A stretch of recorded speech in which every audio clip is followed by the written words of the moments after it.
Very simply, we cannot have open migration from any country where we cannot safely and reliably vet and screen those who seek to enter the United States.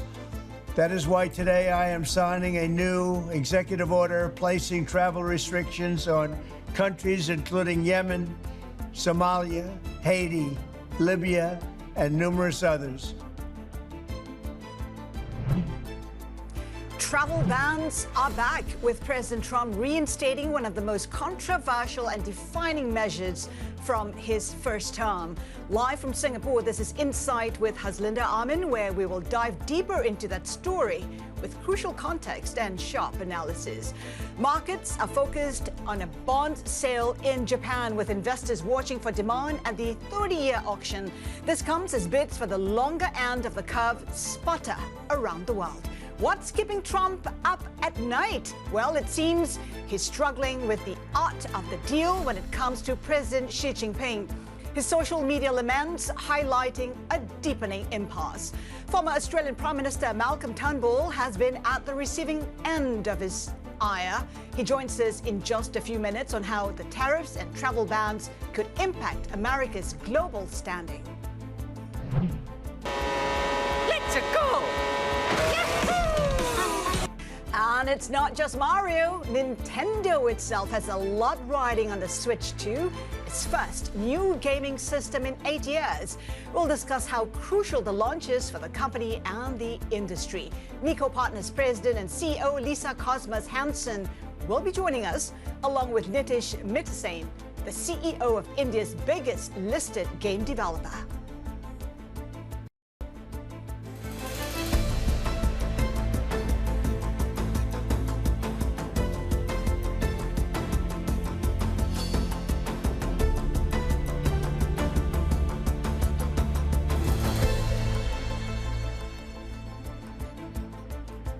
Welcome to Insight.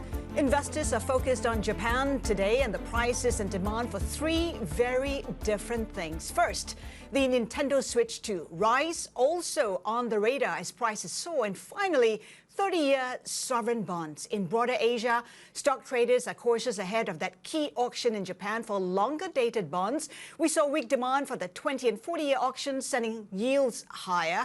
And U.S. Treasuries steady after rallying on weaker-than-expected services and labor data. 10-year yields, by the way, dropping 10 basis points. Traders boosting bets for at least 2 Fed cuts this year to prevent a recession. Now, global stocks have hit a record high in a rebound from tariff turmoil. The S&P and Nasdaq about 3% from their records in February. You got to wonder where they go from here. Now, the rebound in global stocks coming despite an impasse in tensions between the U.S. and China. President Trump is positioning a personal discussion with his Chinese counterpart as key to preventing both countries from spiraling deeper into their trade and technology fight. The White House said on Monday that a call could happen this week. But the lack of a Chinese response appears to be keeping the president awake at night. In a social media post after 2 a.m. Washington time, he said the Chinese president is very tough and proving hard to deal with. Avril Hong with us. That late-night post says a lot about the prospects of de-escalation. And you know what? Increasingly, it is sounding like unrequited love. Oh, it is a sad love story, I think. I mean, it really, as to your point, tells us about the state of affairs, right? That Trump really wanting a phone call, lack of a Chinese response, and how late the post came at night, 2:17 a.m. Washington time. It speaks to this sense of how his pleas have gone unanswered from the Chinese side. And maybe he was also trying to manage expectations because his officials had, for much of this week, been talking up the chances of a phone call. But it is very telling in this public voicing of frustration on the lack of a call from the Chinese side. For the Chinese, it's not quite clear what they are looking for in order to secure a call, but we know how they've been seeking access to high-end chips. They've also been wanting more investment opportunities from Chinese side into the US. And I think overall, this just speaks to how China is trying to illustrate to Trump that if you want a call, it's going to come at a price. And it's also about managing this massive gulf off, right, when it comes to their negotiation styles. We know how the Chinese side, they prefer to work up the chain of command. For Trump, Mick Mulvaney spoke to you earlier in the week, talking about how he likes to talk straight to the principal. So I think at this point, they are far apart on many issues.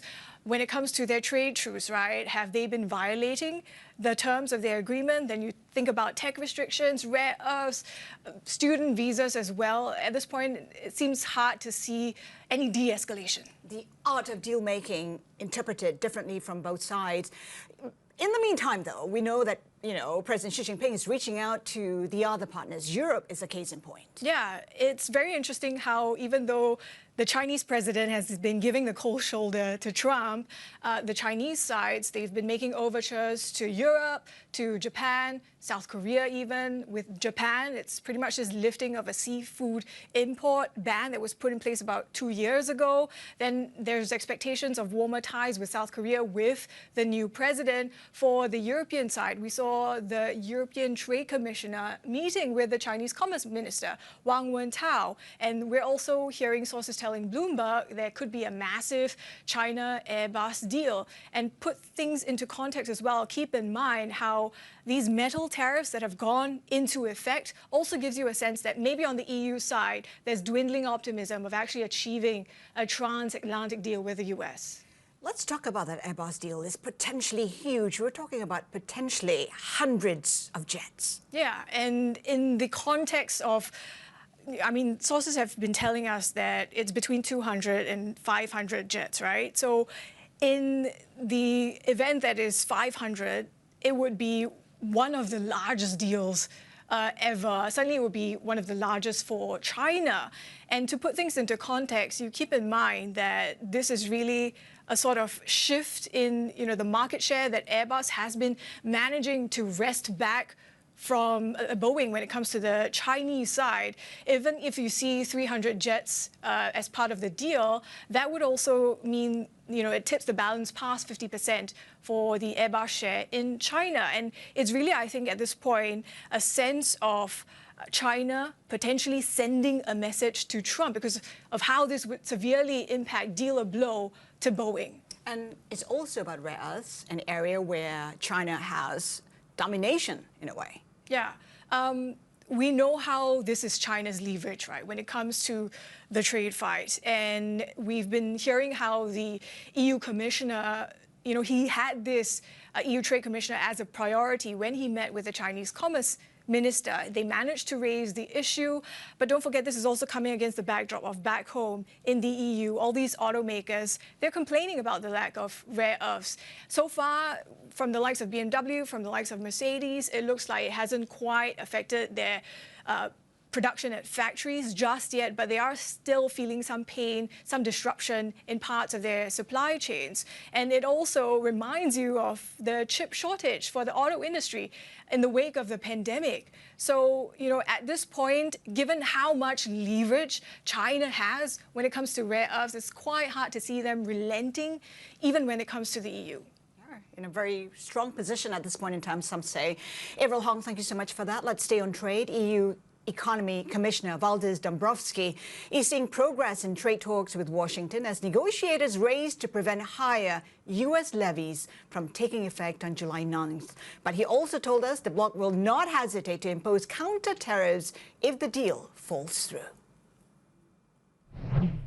We do see a negative economic impact from the tariffs already imposed on the EU by US and also on uncertainty which those tariffs are creating, as we know that we are also not yet at the end of the negotiations. So correspondingly, we saw it as one of the factors slowing down European Union economic growth this year, and correspondingly we expect only EU economy to grow by 1.1% this year. So from European Union side, we are willing to find a mutually acceptable solution with United States as regards the tariffs, also to put an end to this uncertainty and to avoid further also global economic fragmentation.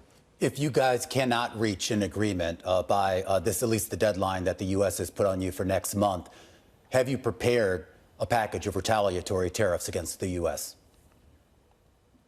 Well, as you know already, when the steel and aluminium tariffs were introduced by the Trump administration against the EU, we already prepared the first set of countermeasures, counter tariffs, but we also suspended these counter tariffs to give negotiations a chance. But we had reiterated that if we are not able to find mutually acceptable solution, we are ready also to put those counter tariffs in place. As regards the first package, which was our response to steel and aluminium tariffs, but also a broader package, which is a response to already further tariffs which had been imposed on the EU.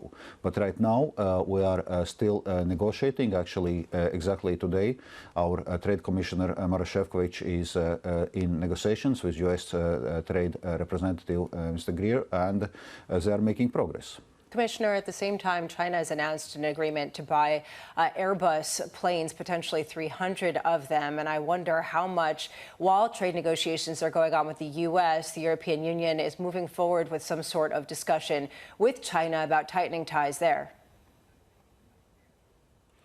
As regards China, it's worth noting that China is second largest EU trading partner after the US. So obviously for us it's very important to have our transatlantic relations and including trade and investment relations on track, but obviously also relations with China are important. And that was EU Economy Commissioner Valdis Dombrovskis speaking with Bloomberg's Romain Bostick and Lisa Abramovich. Now, still ahead this hour, former Australian Prime Minister Malcolm Turnbull will join us to discuss President Trump's efforts to reshape the global political and economic landscape. Stay with us for his insights. Keep it here with us. This is Bloomberg.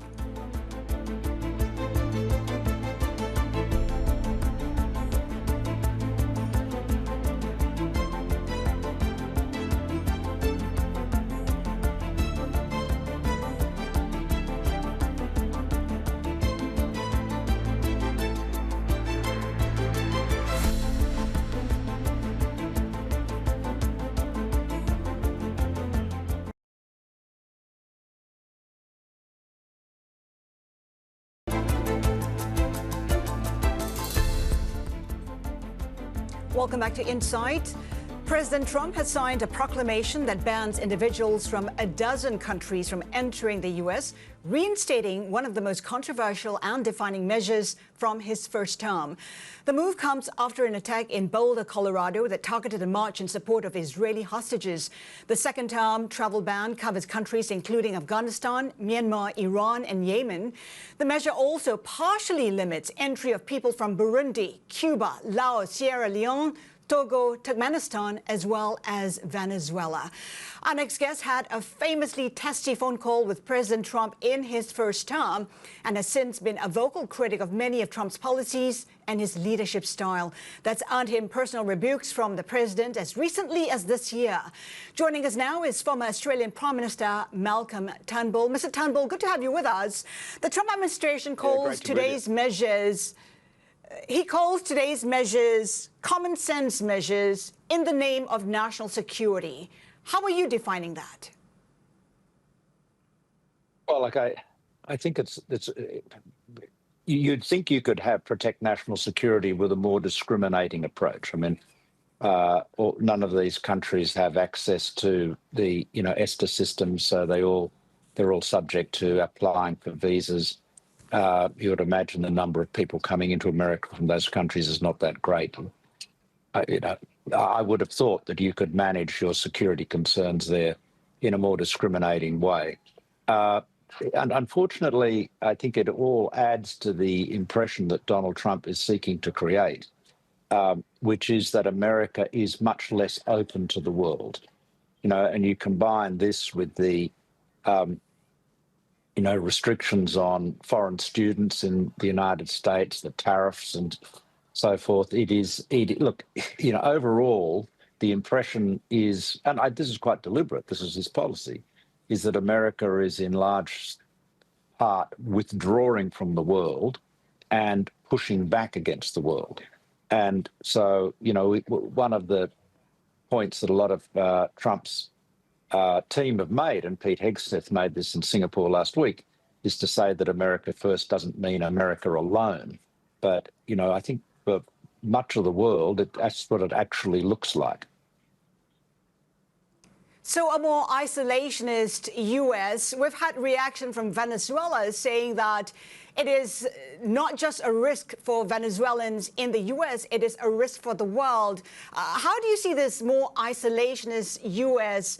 impacting the rest of the world, and how should the rest of the world be responding to this?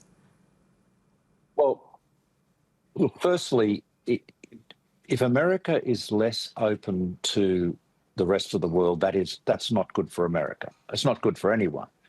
America has been an enormous beneficiary of free trade and open markets.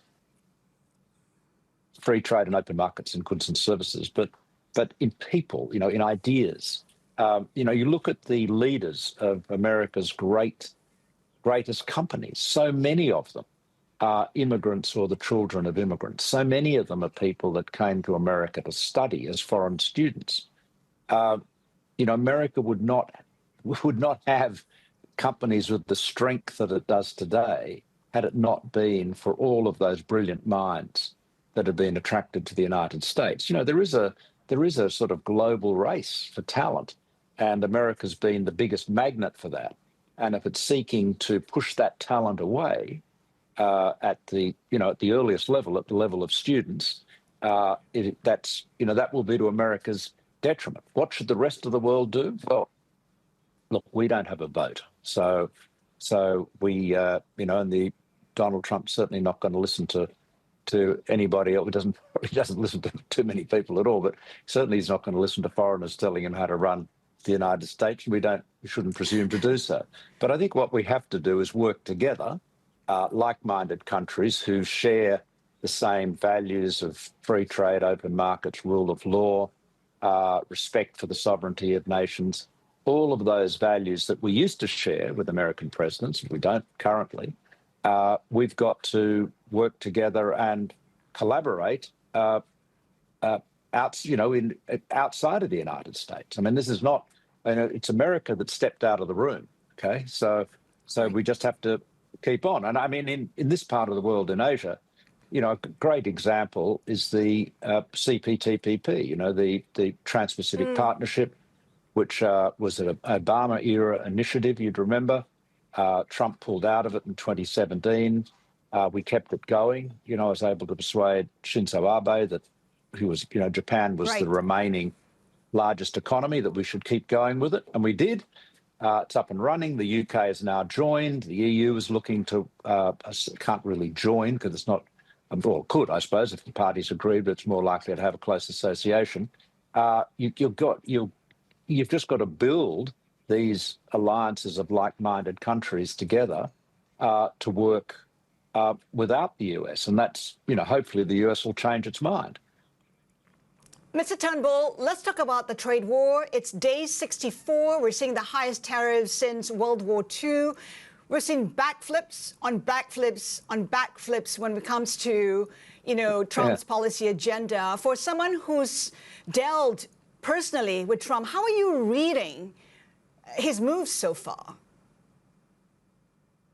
Well, look, it's hard to read them. I mean, his supporters would say he's playing four-dimensional chess, and it's all part of the art of the deal. I think Carolyn Levitt, his spokeswoman, says that's what it is.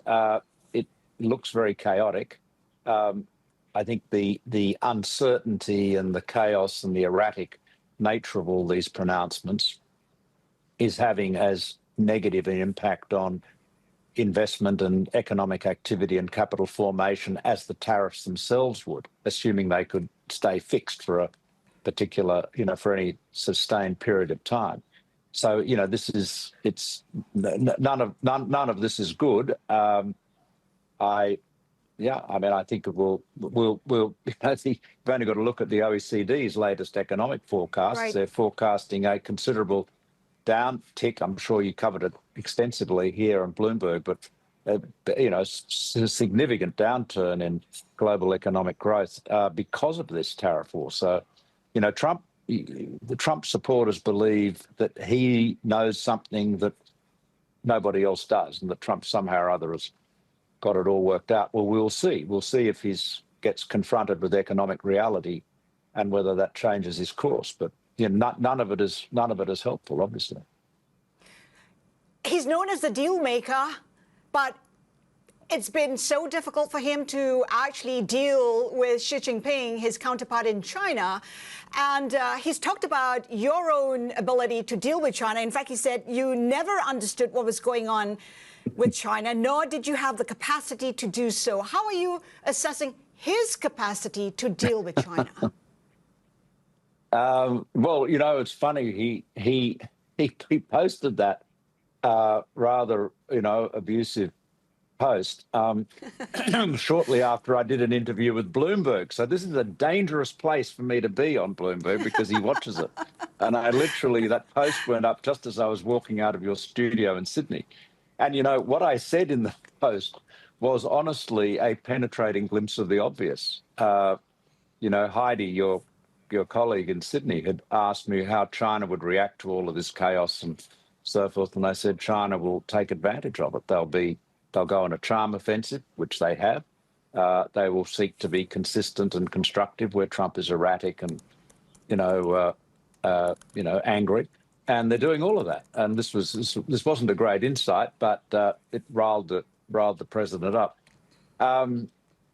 Look, I think with China, well, at least, bullies normally pick on people who are smaller than them. At least he's picked on somebody his own size or America's own size, if not larger. And he's getting real pushback. And, but it's as though he wants to humiliate people. Just think about this. He imposes these unilateral tariffs on friend and foe alike. He imposes them on Australia, a country with which he has a huge trade surplus and, a free trade agreement. Canada, which he's threatened to annex. But he imposes them and then says in a speech in Washington, he says that proudly boasts, he said, everyone is wanting to come in here and do a deal. They're coming here desperate to a deal, saying, please, Mr. President, do a deal with me. And they're coming here to kiss my ass. Those were his words. Mr. Turnbull, there have been reports suggesting that KKR distanced itself from you after you criticized the president. Any confirmation on that? Is this the new world where I can't wheeling and dealing? It's true. The only thing I can confirm is that I'm no longer an advisor to KKR. So you can read into that what you like, but I'm aware of those reports. But I've had a very good relationship with KKR in the past, and I still have co-investments with them, but I am no longer a senior advisor to them. So there you go. Mr. Turnbull, hang tight. Malcolm Turnbull, former Australian Prime Minister, is still with us. Coming up, more on today's launch of Nintendo Switch 2 as gamers start to determine whether it lives up to the hype. Keep it here with us. This is Bloomberg.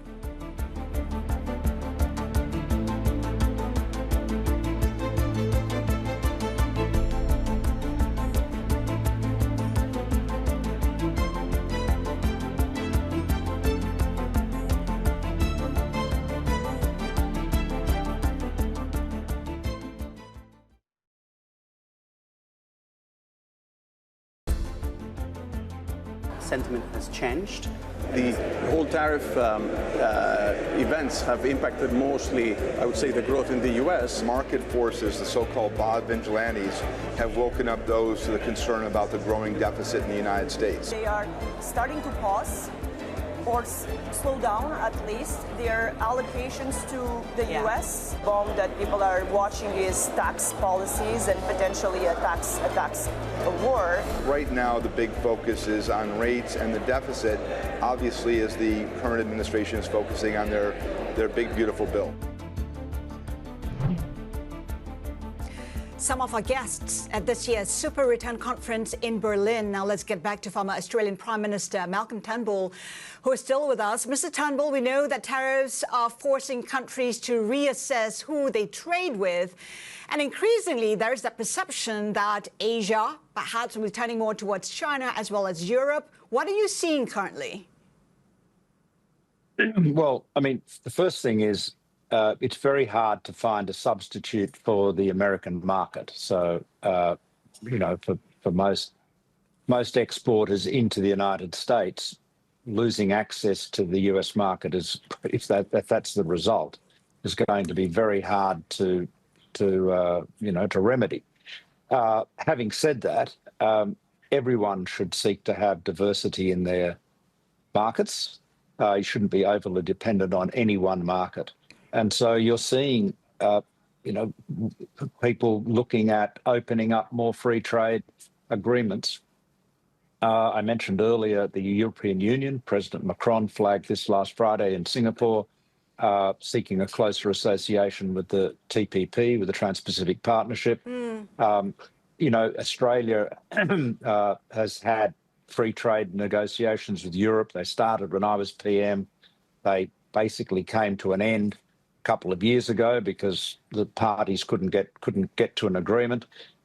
They've been reopened. So the Europeans have now said, hey, maybe we should be talking about this. And the Australians want to do it too. So both sides are seeking to move together. So I think you're going to see coalitions. I mean, as Emmanuel Macron said very eloquently last week, he's going to see coalitions of countries that outside of the superpowers who do not wish to be enrolled or bullied. And when he says do not wish to be enrolled, what Macron was talking about was being enrolled by America in a trade war against China, or indeed China in a retaliation against America, and naturally do not want to be bullied. Well, nobody wants to be bullied. And of course, giving in and sucking up to bullies will only get you more bullying.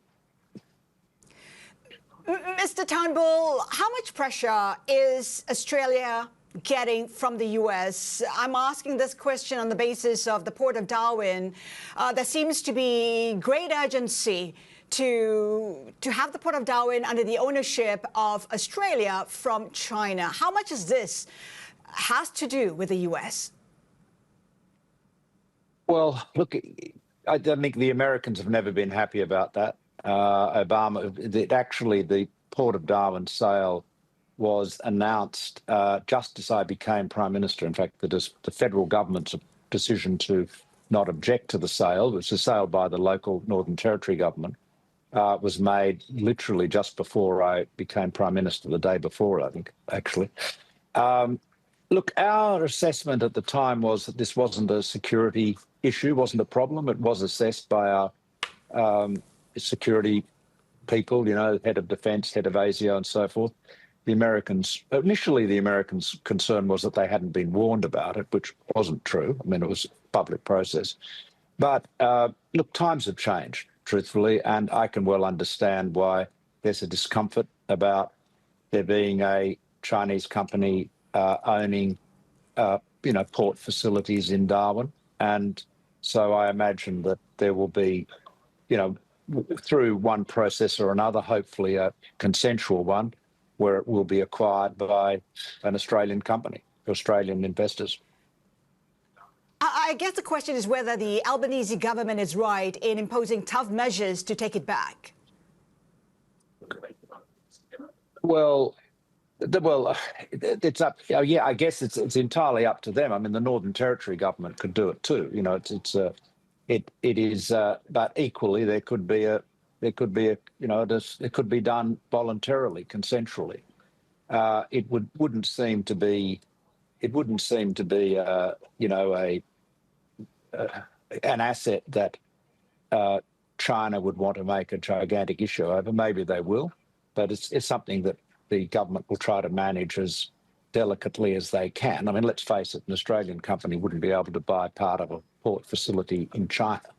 So it's I think with the China has always had much greater ability to invest in Australia than Australia has, or any other country, frankly, has had to invest in China. So, maybe it's just views are changing when there are a whole bunch of Chinese investments in Australia, including by state-owned enterprises that were approved in the past, including of vital infrastructure like energy companies and transmission assets that would not be allowed today. But rolling them back is obviously a very costly thing to do, and one, I guess, would hope that in the normal course of events, market forces would see these assets return to Australian ownership. Could you have prevented it? It happened in 2015, as you suggested. It happened just a day before you became Prime Minister. Could you have prevented it? What was the thinking back then? Well, the answer is yes. I think, the technical legal answer is probably not. But I think in political terms, yes, if I'd become Prime Minister and decided on day one this should not go ahead, I could have probably stopped it. I mean, there are some complexities in the Australian law in this matter because it was a territory government asset, not a private sector asset, let alone a federal asset. But yes, so I could have stopped it. But as I said, and I said this publicly at the time, the advice we had from ASIO, from the Department of Defence, was that the security issues, had been addressed, and it was not something that we should be unduly concerned about. So that was the advice we were given at the time. Mr. Turnbull, just one final question before we let you go. What do you deem as the biggest risk for the world right now, given that we're seeing, several potential flashpoints around the globe? Well, there are so many. I mean, you could, probably global warming, the unchecked advance of global warming, and the withdrawal yet again of the United States from, global efforts to combat it is probably the biggest single threat, but there are so many. In terms of geopolitics, we have a hot war going on in Europe, in Ukraine, and we have in this part of the world the ongoing threat of conflict over Taiwan, and that's they've got very mixed signals from Mr. Trump. He has said, actually, in an interview with Bloomberg about 18 months ago, as I recall, he said Taiwan's a long way away and suggested it was basically impossible for the US to defend. Right. And then criticised Taiwan for stealing America's semiconductor business, which is hardly fair. But then last week in Singapore, Pete Hegseth, the Defence Secretary, said Trump wants to ensure that Taiwan will not be taken over by China on his watch. Well, we'll see. Ultimately, Turnbull? There's a... Yep. Right. Mr. Turnbull, we'll have to leave it there. Malcolm Turnbull, former Australian Prime Minister. Thanks We thank you so much for your insights today. Now we have the results of that 30-year bond sale. Let's get to April for the very latest. It is weak, as we saw with the 20 and the 40s. Yeah, I mean, there was always this concern about the longer end, even though on the 10-year auction earlier in the week, we saw pretty solid demand. So there was optimism of a bit of short-term relief. But ultimately, look at the demand for the 30-year based on one of the demand gauges, the bid-to-cover ratio. It is lower than the 12-month average. Not just that, it is the lowest level that we've seen it since late 2023. And this is coming in spite of some speculation that, there would be some support for the 30-year auction because yields had risen high enough that it was attractive to investors. There was also speculation that when it came to the finance ministry, they could be reducing issuance, that the BOJ potentially also would be slowing the pace of the reduction of its bond purchases. But all in, it still speaks to, based on these results, the concern still very much there for the long end of things. Let's take a look at how the secondary market is reacting. We're seeing it not really change in terms of the yield on the 30-year. These gains we already saw on the Japanese long-end bonds, following on from some support from Treasury yields following their dip overnight. So it looks like that reaction not quite trickling through just yet. Fairly stable on the Japanese bonds, keeping an eye on dollar yen as well, hovering just below the 143 handle. And of course, we have the likes of PIMCO still saying that JGBs look attractive, volatility notwithstanding. Avril Hong, thank you so much for that. Now, still to come, we plug into Nintendo Switch 2 as gamers start to determine whether it lives up to the hype. More with our panel of experts next. Keep it here with us. This is Bloomberg.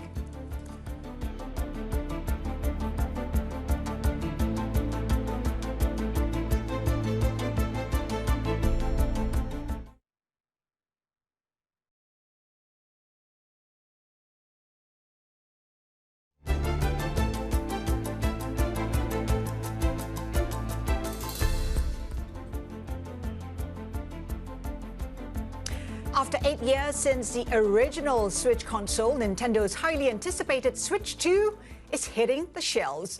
With most of its revenue tied to the console's success, the pressure is on to ensure another blockbuster. Bloomberg Originals took a closer look. It's hard to overstate how important the Switch is for Nintendo. Almost all of its revenue comes from this one product, or the exclusive games the company develops for it. Its popularity since 2017 has driven Nintendo's share price to an all-time high. And everything's riding on the Switch 2, keeping that trend going. The stakes were very high. Nintendo is at the most successful point in its history. And here's why. The Nintendo DS, 154 million sold. The follow-up 3DS, 76 million. The Wii, 102 million sold. The follow-up Wii U, oh dear. And the Nintendo Switch, almost the best-selling console of all time, 152 million sold. No pressure then. Switch 1 created a very high hurdle for the future consoles to surpass. So Nintendo's breaking new ground with some very subtle shovels. It's the first console in Nintendo's history that is kind of the same thing, but just a little bit bigger and a little bit better. That strategy belies decades of corporate lessons learned sometimes the hardest way. But this time, the stakes are just too high for history to repeat itself. Let's go! And subscribers can see that documentary right now on the terminal as well as Bloomberg.com. It'll be up on the Bloomberg Originals YouTube channel on Friday from 4 p.m. Hong Kong time. Now, the global launch of the Switch 2 marks one of the biggest gadget debuts in years, recalling the first-day mania surrounding the iPhone of a decade ago. Retailers have asked Nintendo to ship as many units as possible to meet high demand. In Japan, websites are giving fans advice on the electronic stores most likely to have models in stock. So, with the console's arrival being seen as a watershed moment for the industry, joining us now is Nitish Mittersain, Joint MD and CEO at Nazara Technologies, India's largest listed game developer, and also with us, Lisa Cosmas Hanson, President and CEO at Niko Partners. Lisa, let's start with you. What's your take? Is it going to be a big hit or not? Yes, I think it will be a very big hit. It's very exciting. It's one of these like highly anticipated days where people are queued up everywhere that in front of the retailers that might be able to give them something if they were unable to get in on the pre-order. We expect at Niko Partners, we're anticipating that more than 14 million units will be sold in this year alone. And that's even slightly more aggressive than Nintendo's own forecast. But we think that over time, maybe 100 million units of Switch 2 will sell. Probably not quite 152 million like the original Switch, but we do think that this is a highly anticipated product, and it's got so many interesting features and functions that I think that the really die-hard users of Nintendo will be jumping and chomping at the bit for at least the first year or two. Well, what do you think, Nitish? Lisa says it's going to be a big hit. Do you think so? Some say it is just an upgrade, not a revolution, and the price of $450 is just way too expensive. Yes, no, I think the industry has been waiting to see new consoles come into the market to kind of give a fillip to the industry. And we are pretty excited about it. I also think from an India market perspective, while it's largely been a mobile gaming industry, I think there's an opportunity for family style console gaming to become popular. And with the right pricing, we're hopeful that this will take off in India at some point as well. So So you're saying that the 450 price tag won't be a deterrent in terms of getting the product being popular in the country? No, I think it is a bit steep, but I think, the Nintendo is more family-oriented, more casual-oriented type of console. And I still think there will be early adopters. And hopefully with India-style pricing at the right time, it can take off well in the country. So Lisa, the price point is important, and some say that given the uncertainty in terms of Trump tariffs, we could see an escalation in price as well. What do you make of that? Yes, I think we were surprised that the price is almost $450, $449.99, I suppose. And that is quite steep. I think it will be steep in a lot of the Asia markets. There will be, of course, the early adopters, the well-off people who can afford it. But even in the more developed countries, that's a high price point. And the games themselves are also higher in price, going from what had been a $60 title for a Nintendo first-party game, meaning like Nintendo's original title, to maybe $70 or $80 per title. And that's, I think, also going to be a little bit tricky. On the other hand, when we're talking about the tariffs, that's so up in the air, it's really hard to predict. But we are aware that Nintendo moved production for US sales to Vietnam from China. And I think that was supposed to kind of mitigate some of the risk. But now there are these global tariffs, and we're not sure what's going to happen after some of the hiatus. So we'll see as time goes on if Nintendo will have to raise those prices or if somehow things will work out in their favor. How are you assessing the risks? Because when you take a look at the previous follow-up products, like the Wii's, for instance, they didn't do well.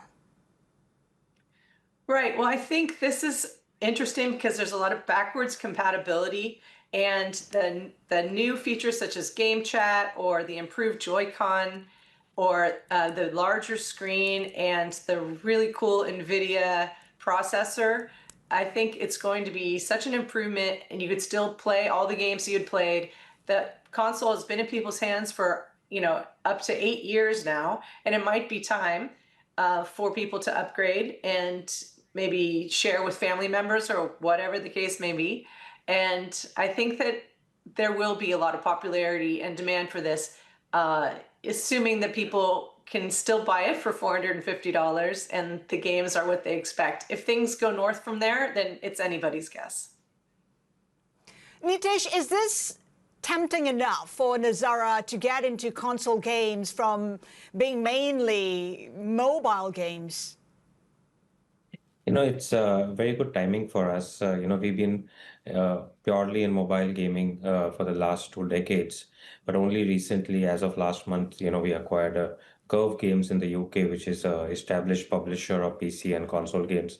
So we're very much into this industry now on the PC and console side, and therefore very excited about this launch and to see how it positively impacts our business in the near future. Are you looking to launch games for Switch? I'm sure the team is very much on it, and we will surely be bringing out versions for the Switch. We know that the gaming market could potentially be worth $9 billion in about 4 years. Talk to us about your own ambitions. How much of that pie are you after? Sure. Nazara is India's oldest as well as first and only listed gaming company today with a market cap north of $1 billion. But I think we're only getting started despite being around for 2 decades. India has 500 million plus mobile gaming users, but monetization has lagged in the recent years due to propensity of users to pay. But that is changing very fast with the younger generation. Over 65% of the Indian population is less than 35.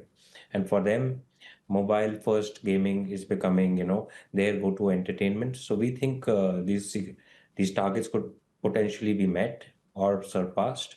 And Nazara is very well positioned to take advantage of it. We're investing heavily in the ecosystem, investing in developers. We launched Nazara Publishing recently to work with local developers as well as global players wanting to, access the Indian market. So we're very excited with the prospects going forward for ourselves and for the Indian gaming industry. You talked about how you're looking at perhaps launching games for the Switch. Give us a timeline. Realistically, when might that happen? Like I mentioned, we recently acquired a console publisher, Curve Games, and they already have a roadmap, around the variety of consoles, including the Switch. So I think over the next few months, we should see some releases happen. Lisa, talk to us about AI in gaming. Where are we with that? I think AI for gaming is still at the beginning of its potentiality. And there are a lot of use cases for development and for improving efficiencies in the development cycle. Sometimes people say that the games these days are very long and arduous and expensive development cycle. So I'm sure that AI in that process will help facilitate kind of production of games and so forth. Perhaps it could even help with game discovery, which is often the problem. There are so many games that sometimes discovery is a challenge for gamers everywhere. So I think that there is a lot of hope, just like there is for all industry, to have AI benefit the games industry. But I do think we're pretty early days. Early days, but as it stands now, which companies tend to benefit the most? Which ones showing the most potential when it comes to AI adoption and making it successful? Well, I think in terms of game companies overall, there's probably a winner one day and the next day there'll be another horse passing it. I don't know if there's anybody who we can say is truly a beneficiary at this moment to the point where they have a competitive advantage of significance going ahead of the rest of the pack when it comes to game developers and publishers. Even as it is, we're looking at the large language models and some of the AI companies, even all the tools that are being developed across the world and in the United States, those two are having a multi-horse race at the moment. So it's hard to predict who's going to benefit the most from AI, especially in games. But I do think that, if we're looking at India and at Asia overall, and coming from China, or even where the Nintendo Switch 2 might go, there's a lot of promise for these markets with or without AI in development. And there's a lot of promise for the growth of Nintendo Switch 2 throughout Southeast Asia, potentially in parts of India or throughout some segments of India. Nitish, just one final question. Are the days of console gaming numbered? We're seeing a lot of competition from outside the gaming industry, the likes of Apple, Netflix, on giving that competition in 20 seconds. What's your thought? Look, I think I'll speak from the Indian market perspective. It's largely been a mobile gaming first, market. And consumers are graduating actually to PC and console. So I think at least from our market perspective, the days of consoles are definitely not numbered. There's going to definitely be consumption increase going forward. Nitish, thank you so much for that. Along with Lisa, Cosmas, Hanson, thank you for your insights today. That is it for Insight. Horizons Middle East and Africa is next. Keep it here with us. This is Bloomberg.